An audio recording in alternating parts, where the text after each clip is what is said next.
Our lives are a string of insights, flashes of inspiration that can be the catalyst for new ideas. However, our pace of life these days means we tend to miss some of them completely. I'm Dave Hill, and I'm the host of the Simple Reflections podcast, a fortnightly series of interviews with people from all walks of life. Our conversations are an invitation to reflect on some of the simple insights my guests have had that have gone on to have a profound impact on their lives. So grab a cuppa and a biscuit, join us, slow down for a little while and see what shows up for you. Welcome to the next episode of the Simple Reflections podcast. Today I'm joined by a good friend, Colette Grant. Colette and I have known each other for about 5 or 6 years now, having been introduced through a mutual friend who runs an organisation called One Thought. And One Thought deliver 3 principles training, amongst other things.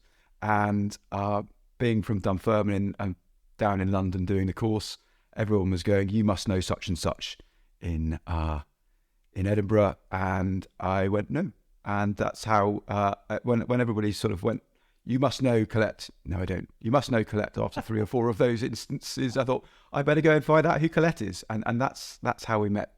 And our relationship's sort of grown over time. Colette's a lovely lady. As I say, she's in Scotland with me. She is on the board of Entrepreneurial Scotland and Winning Scotland, and runs her own coaching these days, having started off life in property, working with her ex-husband in a thing called Grant Property, which is based in Edinburgh. And as I said, Colette's now doing a bunch of coaching bits and pieces in the world, mainly performance coaching. And I've probably put a bit of a car crash in there, so I'll let you explain a little bit more about who you are, Colette. Well, thanks. And thanks for having me, David. This is great having a coffee with you this morning. It's a pleasure. And it's a long road, to get from where I started to where I am. And I think that working in property, running a property business, and running a property business for over 25 years, which eventually had 150 people working in 10 different locations. It's really tricky, it's really not tricky.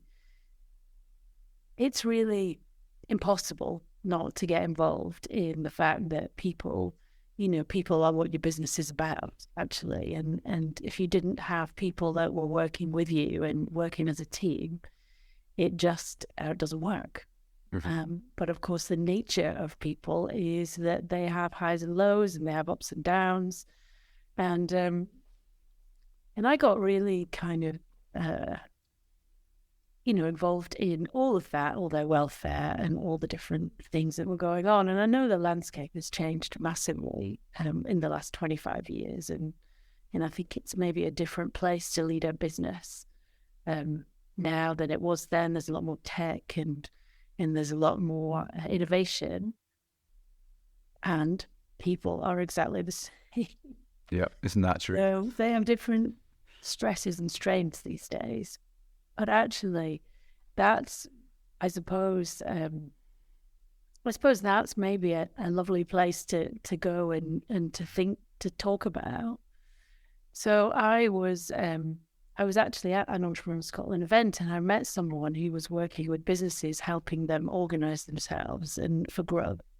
And he's called Eric Flanagan, and he came to work with us and work with the director team. And he didn't call it coaching; he called it one-to-ones. But I now know there was a reason why he didn't want to call it coaching. And I can totally see now how valuable. I mean, it was totally valuable to me to work with him, and it really opened my eyes to some of the things that I was telling myself that weren't true, and some of the things that I was sort of felt like I was in a bit of a box, and he kind of blew the lid off, and then it was up to me to climb out of it, if that makes sense. And then things got really tricky in business because the recession of 2008 sort of came upon us, and I really had to step in and step up, and I could see people were really suffering around me, and so I got really interested in learning how to do that coaching thing myself, and And I think I had been doing it actually in a very ad hoc kind of way, but it was more advice. So people came to me for advice or came to talk to me, and I would listen to them. And I thought I want to make sure that I'm not messing this up. So so I went and did lots of different things and lots of different coaching courses, and ended up just by absolute chance meeting Michael Neal in London in a really small group. And I had a coaching session with him, and I was really in a massive bind at the time. The recession was at its deepest. I'd had to make a lot of people redundant. The banks were circling. It was a really tricky time. And so I gave him a really big, solid, sob story, basically. And now I have different words for it. But at the time, it just felt like he listened to me, and he really listened to me, which was fascinating in itself. I know then that sounds odd. But actually, now that I know that isn't odd, that's just such a powerful thing. And then his words of wisdom back to me were, let's work on the basis that you're going to be fine, whatever happens. And I remember stopping in my tracks because I was like, there was a feeling that was going on inside me that was like, that feels really true. But there was a thing going on in my head, which was like, is that all you got? Yeah. But actually the feeling was so overpowering, it actually stayed with me. And the thought obviously came and went. And so that was, that was really where we got to. And so I went away from this in this encounter, and I don't know, it deeply affected me. And now I kind of know that the words around that would be an insight. Because I think just a little bit like now, when everybody's getting very anxious and very worried and very nervous about the future, and there's lots of things in the press about cost of living crisis, and that, literally, if you watch the news and read the press, I mean, your life will be like, and take it all on board like it's true. You'd be upside down. Yeah, it's a little bit like watching Dad's Army and the "We're Doomed" character. Yeah, seeing the drama in everything, and not there's nothing wrong in it. It's just not as helpful as it might be. And honestly, I think that's entirely it. And I can see it now with the people that I'm working with right now. I can see that, and it's really lovely to have words to put around that. So, I took that information away, and actually it was really fascinating because he explained the 3 principles to me in a very basic kind of way. And I could totally see how this universal wisdom had been at play in my life on so many occasions. And I thought it was, I don't know whether I thought it was a cop-out or I just thought I was making it up or whatever, but I could totally see how much it had helped me. And my mom had passed away when I was in my early 30s. So, and so I've been talking to her, literally talking to her when I've got a problem. So I'd sit quietly and have a chat with her, just in my mind, or I'd go in my garden and I'd talk to the sky or whatever. And say, Mom, you're on now. We need to think about this. And it was really fascinating because I was, and I still do, right? But she's part of that universal wisdom. So I could completely see how those creative ideas and the solutions potentially to the overthinking that I had and the lack of clarity came from a completely different place. I'd got my own words for it, but actually now I can see how that's in play for everyone. And so there I was in the middle of this, recession and running this business, and we were really, the walls were circling, and as was with everybody at the time, especially property companies. And it was really fascinating because I got more quiet with myself and thought, okay, let me think about this in a completely different way. And maybe if I can explain it to you in a slightly different way. I was trying to do everything from a spreadsheet, trying to work it all out from a spreadsheet. And for anyone who knows me, that's probably not my best. It's not my A game, really. That would be like putting me in goal when I really should be an attacker, you know? And so I thought, you know what? I think I'm just going to go and have a look at everything and just get a real sense of it from actually being in these properties. And the long shot of that was, I literally knew what to do. It was so stark that the difference was so stark from this sort of settling down, from feeling like I was going to be fine whatever happened. And it might not be exactly what I wanted it to look like. I totally got that. But actually, I was resilient. I was creative, and I could just put one foot in front of the other. I could listen in a different way to these people, and through that, this came, and I went, and so so we climbed out of that anyway, which is the great news from that meeting with Michael Neal. And then what happened was I had a follow-up call with him, and he was running Supercoach in Los Angeles, and he said, "Can you be in Los Angeles in January?" In fact, it was this time of year, and I was like, hell yeah. So off I went, and that's where I met Mara Gleason and Aaron Turner, who now is a great friend and obviously at One Thought, and I do lots of work with him outside of this, and sort of slowly started to understand what was sort of the best way to describe it is how my system worked. So the fact that I think, and I don't have to believe all of it, and I think I always did. I think I just believed everything that went in my head. I thought was a fact. And in fact, I'd even been told that by someone, at some, dinner or whatever, somebody said, thoughts are facts. And I thought that was true. And that was really interesting because that puts you completely off course.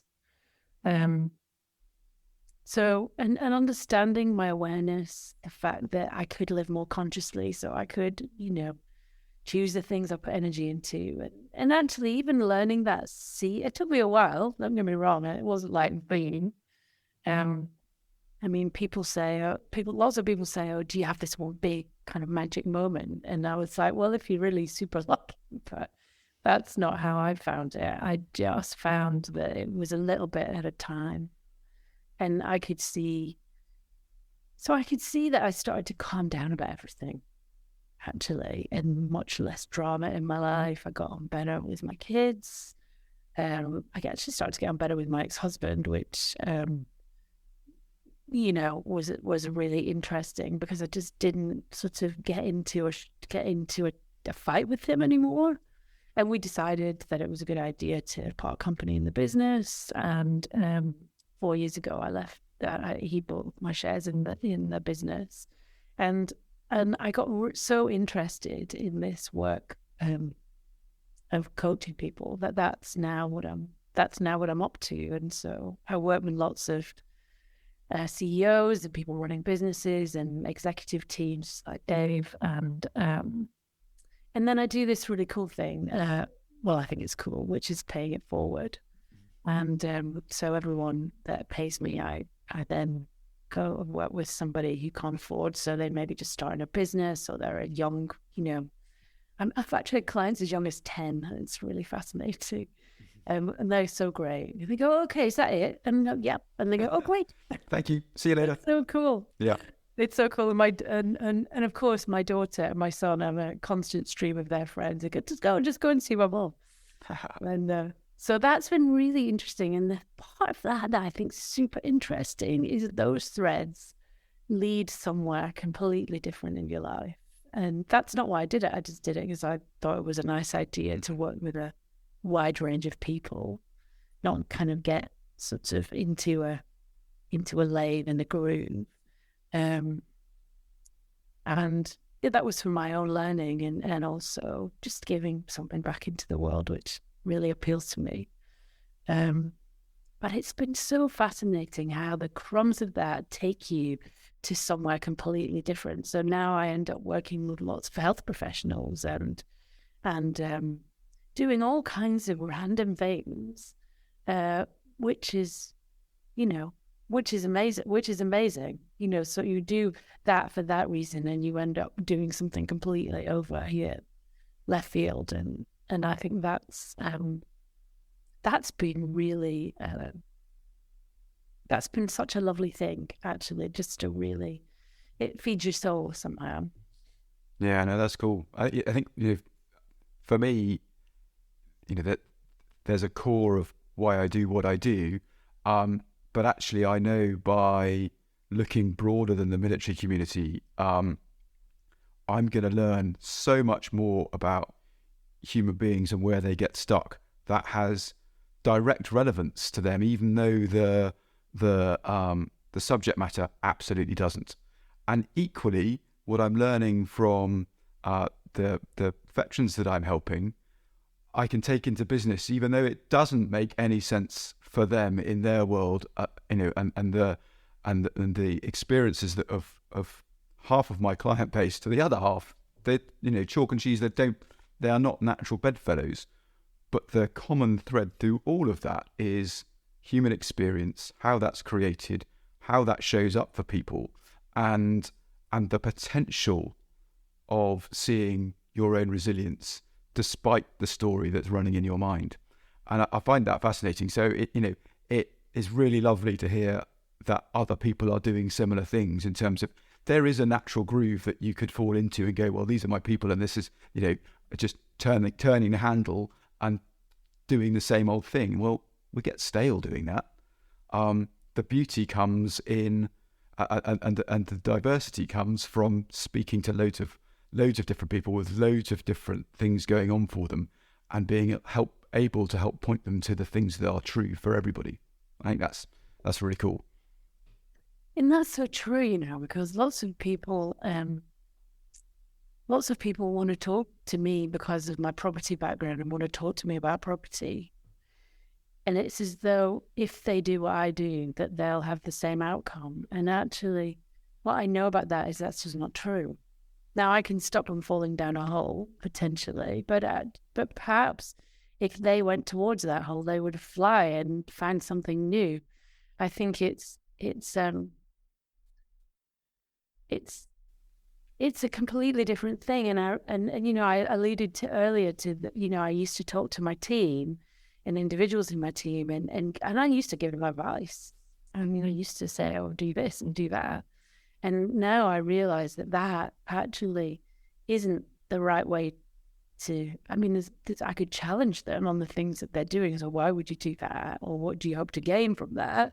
Or ask them better questions about what they want to do.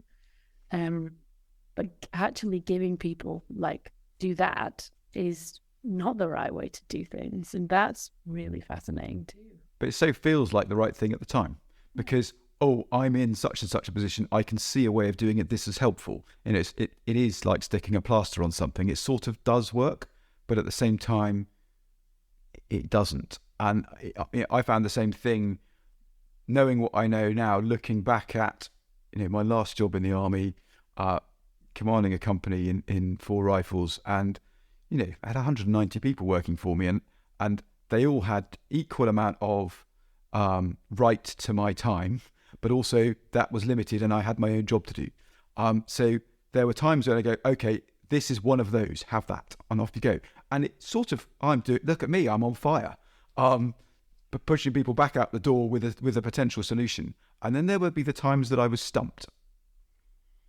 And rather than feeling worried about that, it just allowed me to sort of sit back and go, oh, okay, not come across this one before, have to use what feels right from here, not really understanding what was going on there.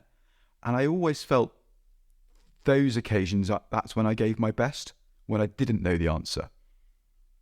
Yeah, isn't that fascinating? It's absolutely fascinating. Now, I didn't see that at the time. I was confused a little bit because I was going, well, that went better than I thought it was going to. And it sort of creates, I don't know, it sort of creates its own energy and momentum, because those people that experience those kind of conversations are the ones that I probably still connect with most strongly now. Not because I know anything particular, we just sat down and worked through something together and collectively came up with something that seemed like a good idea at the time and may have morphed into something else.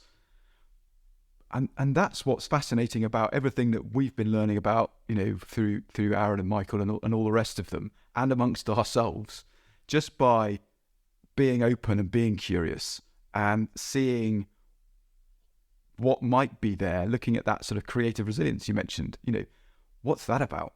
And getting excited about, oh, right, not come across this one before. Right, and not be fearful of, okay, this is a big, tricky problem for someone, which it might feel like, but okay, knowing that they will be okay no matter what, whether they believe me in that statement or not, whether I even say it or not, knowing that that's true gives us more freedom to play with the boundaries of what's known right now. I think it's that, that's fascinating, and that, opens doors up all over the place. Well, it does, and also what I think it does that, it opens doors up all over the place. And it also kind of shuts down all those, all that nonsense stuff that goes on in your head, all that insecurity and all that what ifs and all that. People seem to me to fill their head with the what ifs, and this could go wrong and that could go wrong, but also this could go right and that could go right, and getting more curious about that just. It really helped me, and I could totally see how that's almost how I'd lived my life, and it was putting words around it, not all things, but putting words around it. And I could also see times when I'd completely ignored that intuitive side of me and gone, I'd have a laundry list of reasons why this was a good idea, even though it felt wrong. And now I don't even consider that to be it. If I stop writing myself a laundry list of why I should do something, I literally know I'm off course. Mm-hmm. I know I'm off course. So that's super easy for me then. I'm like, okay, well, that's obviously not the right thing to do. And so it just makes everything easier for me. It just makes everything easier. Don't get me wrong. It's not that I don't fill my head sometimes with, nonsense and overthink things. And, if I'm tired or hungry is like a really bad one. And but even that I'm getting better at. I can see it. I can totally see when I'm tired. So, if I've been on a journey or whatever and I'm tired, then it's just like, well, I'm just not going to think about that today. And that just in itself is massively helpful. It's really helpful with my children, actually. I have to say, they're not really children now. They're 21 and 29 this year, so sorry about that, guys. But I can see that having learned about this has really helped my relationship with both of them. And, instead of saying, well, you need to do this and it needs to be like that. And, my son's got a entrepreneurial startup and he just runs his business completely differently than I would. And I'm like, oh, that's, instead of going, why is he doing that? That's really interesting. Tell me more about that. And, but I think that it's just a much easier place to live in your head. No, that's cool. And it's productive, actually. I would say massively. I'm massively more productive because of that. Because I don't do lots of that. I don't do lots. I don't even know what to call it, but that noise, let's just call it noise, that I've definitely had in my head previously, that now I just don't even entertain it. So for some reason, it doesn't seem to be there very much. And that feels a lot more productive to me. So some of the people that I've worked with they talk about being anxious and being, worried and all those kind of things, as though that's a lever. And they think the opposite of that is doing nothing. Mm-hmm.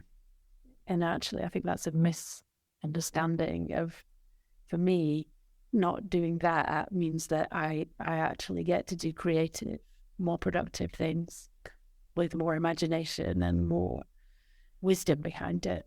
Mm-hmm. Yeah,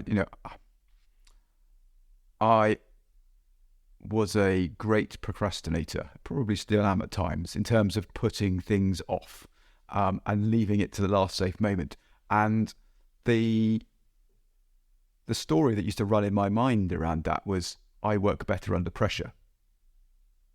Forgetting the fact that the closer I got to the last safe moment to get the work done, it's like, oh, I really don't like this. This doesn't feel fun. I'm gonna, oh well, no, I know I'll do it at some point. It'll get done.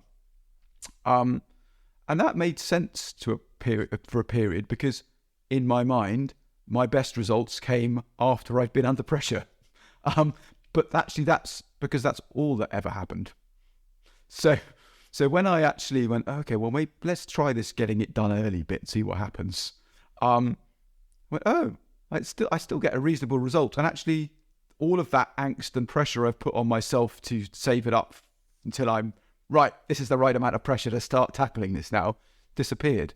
And it's fascinating, the stories that we tell ourselves to get ourselves through whatever it is that's going on for us. And there's a degree of wisdom involved in that. The not wanting to do something, and the story that I told myself to get myself off the hook about I work better under pressure, was helpful for me, because I could go, okay, yeah, but I know this is all right. I can put up with this pain and discomfort at the moment, because I know I'm going to be doing my better work at the end of it. I laugh at myself now looking back at that, and yeah, it's just funny, and I see that in all kinds of places all the time. We see at the airport. That's perfect. The airport's a perfect analogy. You can leave it to the last minute and you'll still get on the flight, by the skin of your teeth. But actually, you could go half an hour earlier and actually have a really nice time. Yeah. No rushing around the place. Exactly. The same result. I'm here. I'm not sweaty. I've got all my stuff. I haven't feel like I've been through the ringer, or doing the bull run in Pamplona or whatever it is. I haven't been through any of that. It's been all right.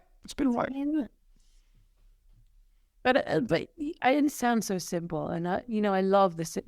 For me, the simplicity of it all is my favorite part of learning how this system works. And actually, it seems sometimes to people learning it for the first time, it's like too simple, and they're like, "There's got to be more." So, well, I worry because I care, and I'm like, "Yeah, they're not the same thing, though." Worrying is about you. Caring is about somebody else. It's like, I think people get like really kind of wrapped up in that, in all their stories. And absolutely, worry's a fascinating one, isn't it? Because why do people end up worrying? Because there's nothing physical that they can do right now to be helpful, and they want to be. So spinning their own wheels and worrying about it this is me doing something productive with my time and energy about something I really care about. So there's a correlation between caring and worrying. It's just, it doesn't have to be that way. You can care 100% and not worry about something at the same time. That's been totally put to the test for me, because my daughter's studying in Vancouver at the moment, and she's an adrenaline junkie. I think that's the easiest way to talk about her. And she used to ski for Scotland, and so she loves all the climbing and skiing and surfing and whatever the hell she's doing over there. And I could take all the joy out of my life as her mother, just sitting here worrying about what she's up to, where she is and what she's doing. What she's doing, exactly what she's doing right now. It makes absolutely no difference to what she's actually doing. Completely. And actually, maybe it does. Actually, it even makes it makes a difference, because then she wouldn't tell me if she thought I was worried. Yeah, that's fair. So she just sent me a video, and so it'll have happened by now, so it's okay. But she just sent me a video of her skiing through the trees, and I was like, she hasn't got a helmet on. I need to save. You haven't got a helmet on. I thought, well, if I do that, she won't send me anymore. She won't tell me what she's. You know what I mean? So, but it's really fascinating. But that's so fascinating, isn't it? Just actually catching yourself in those, like, oh, okay. So I went there, and then I was like, yeah, I'm not helpful. Yeah. You know? And there's nothing wrong in having that thought. Yeah. You know, and the feeling that comes with it is the invitation to go, is that helping me right now? Having this thought about the fact that in the video she's not wearing a helmet, is that going to change the fact that she's safe back at the bottom, having sent me the video? You'd be so nice. But her wisdom, I can see her wisdom will work though, because because she's there, she decided to go and do an avalanche training course, and realizes that she's definitely put herself, putting herself in a situation. But that was her wisdom showing up, saying, if I'm going to do these things, I really want to learn more about it. Absolutely. And isn't that fascinating? Because quite a lot of people will bury their head about the stuff that they're worrying about in whatever activity that's going on in their life right now. If I don't look, I won't know, it can't get me. Whereas actually knowledge and understanding makes everything a lot easier, because there's quite a lot of self-induced pressure and discomfort that comes from not looking at the things that we're worrying about. Whereas actually the opposite, leaning into it, having a look, going, oh, okay, maybe that's not as bad as it sounds. Or, okay, I now know the risks that I'm taking, either, in life or sport or business or whatever it happens to be. Having an understanding of that allows us to navigate more comfortably. Yeah. Yeah, asking better questions of yourself and of whoever you're talking to. And that was something at One Thought that, of course, we all learned so much about, which was listening.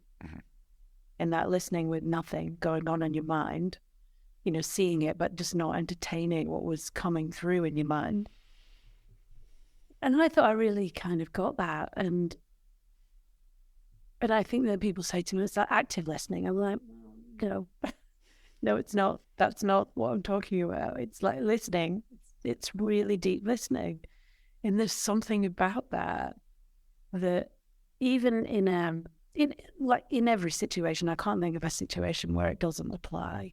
In business, with your family, obviously number one for me, but in business and in the things that you involve with, it's really, even playing that silly game at Christmas, where you're Kim Kardashian or whatever.